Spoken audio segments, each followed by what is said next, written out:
이화정의 영화의 한순간에서 스릴러물 영화에서 모성은 독일까? 마더스라는 제목 아래에 매력적인 두 여배우의 얼굴이 나란히 있으니 결코 지나칠 수가 없다. 영화 포스터에는 제시카 차스테인과 앤 해서웨이가 자매처럼 비슷한 색상의 의상과 단정한 머리 스타일을 하고 앞을 주시한다. 마더스는 벨기에 작가 바바라 아벨의 소설이 원작이며 동명의 벨기에 영화를 리메이크한 브누아 델롬 감독의 심리 스릴러물이다. 영화의 원제를 그대로 번역하자면 엄마들의 본능이다. 그러나 엄밀히 말하자면 엄마들의 본능이라기보다는 모성이라는 이름의 광기라고 부르는 것이 더 맞지 않나 싶다. 모성이라는 이름을 빌려 욕망의 광기를 설득하는 영화들은 많다. 광기의 모성은 심리 스릴러물에서 매혹적인 미끼다. 자식을 구하기 위해 혹은 복수하기 위해 엄마는 차라리 미치기를 원한다. 그런 이유로 봉준호 감독의 영화 마더에서 김혜자가 모든 것을 잊기 위해 했던 기이한 동작의 춤을 잊을 수 없다.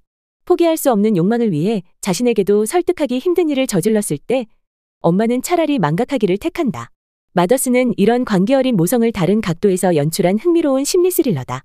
마더스의 배경은 존 F 케네디가 집권하던 1960년대다. 주부인 두 여성의 단정한 헤어스타일과 복장은 당시의 이상적인 여성상을 보여준다. 두 여성 모두 결혼 전에는 직장 여성이었다. 테오의 엄마인 앨리스는 전직 기자였으며 맥스의 엄마 셀리는 간호사였다. 하지만 현재는 가사와 정원 각국이 남편의 출근과 아들의 등교에만 신경 쓰는 전형적인 주부의 모습이다. 그리고 마치 친자매처럼 서로를 걱정해주고 돌봐주는 앨리스와 셀린에게는 부족할 게 없어 보인다. 그러나 셀린과는 달리 앨리스에게는 다른 욕구가 있다. 그녀는 다시 기자로 일하고 싶어 하지만 남편은 둘째 아이를 갖길 원하면서 아내의 재취업을 반대한다. 이 부부의 욕망이 서로 엇갈리면서 평온해 보이는 그들의 세상에 불안감이 스며든다.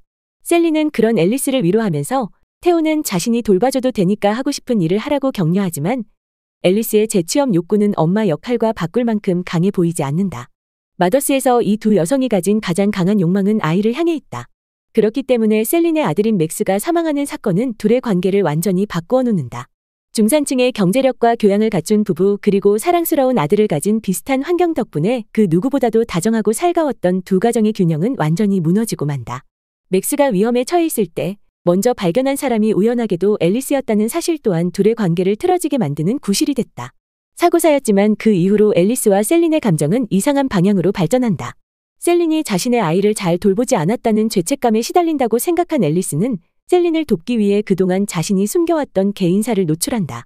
앨리스는 과거에 부모와 함께 차를 타고 가다가 교통사고를 당하고 혼자만 생존했다는 죄책감에 시달리다가 정신병원에 입원한 경험이 있다. 그때의 죄책감은 잘못된 것이었음을 셀린에게 인식시키고 싶은 선의의 의도였다. 그러나 앨리스의 판단은 틀렸음이 밝혀진다. 셀린에게는 죄책감을 덮을 만큼 큰 욕망이 있다는 사실을 앨리스는 간과하고 있었다. 영화는 셀린이 자신의 욕망을 위해 어떤 계획을 세우고 하나씩 실현해가는지를 보여주는 과정에서 충격을 준다. 이런 욕망을 엄마의 본능이라고 부르기는 힘들다. 그러기에는 너무 치밀하고 계획적이다. 자식의 일이라면 물불을 가리지 않은 모성은 많은 이들에게 설득력을 얻지만 엄마라는 강력한 이름을 내세운 모성에도 통제력이 있다. 영화는 그런 부분들을 완전히 배제하고 있으며 그런 설정은 또한 스릴러 장르의 특성이기도 하다. 스릴러물은 관객으로서 완전히 이해하기 힘든 충격적인 결론을 포함하고 있을수록 강한 인상을 남긴다. 마더스라는 제목에 걸맞게 이 영화에는 엄마로서 여성의 욕망만 나열되어 있고 남성들은 어떤 역할도 하지 못하고 죽임을 당한다. 상식적인 생각을 가진 사람이 희생되는 것도 스릴러 장르의 관습이다. 남편들은 치명적인 사건이 터지기 전에 위험한 신호가 있었는데도 대수롭지 않게 생각하거나 상식적인 선에서 해석한다. 셀린의 남편은 앨리스의 아들 테오에게 집착하는 아내를 나무라고 앨리스는 시어머니의 갑작스러운 죽음에 셀린이 개입됐을 가능성에 대한 의혹을 제기했는데도 남편은 오히려 앨리스의 정신병력을 환기시키며 앨리스가 스스로 자신에게 문제가 있음을 인정하게 만든다. 그리고 결정적인 순간에 어떤 도움도 주지 못한다. 그래서 오직 하나의 욕망을 향해 질주하는 셀린을 아무도 저지하지 못한다. 그것은 아무런 희망도 살가치도 느낄 수 없는 상황에서 택한 그녀의 생존 방법이다. 셀린은 자신의 감정을 이해할 수 있는 유일한 사람은 앨리스의 아들인 테오라고 생각한다. 그 이유는 자신과 가장 비슷한 상실감을 가진 사람이 테오라고 믿기 때문이다. 상식적으로 생각하면 그녀와 동일한 감정을 가진 사람은 남편이어야 하지만 셀린의 생각은 다르다. 남편은 그녀의 상실감을 공감해주지도 채워주지도 못하면서 테오에게 집착하는 셀린이 잘못됐다고 지적한다. 냉정하게 자신이 정한 목표를 향해 나아가는 주인공의 행위는 스릴러 장르가 긴장감을 고조시키면서 충격으로 이어지게 하는 관습 중 하나다. 영화에서 모성은 한없는 사랑과 엄청난 소유욕으로 양극화된다.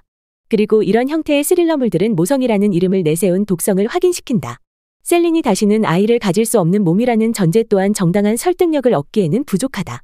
스릴러물에서 가해자들의 욕망은 그들이 살아가는 이유가 된다. 이에 불가한 행위를 하면서 자신의 욕망을 채우는 그들에게 타협이란 없다. 모성이라는 이름을 내세운 충격적인 스릴러물들은 클리셰이면서도 어떻게 변주될지 기대를 모으게 된다.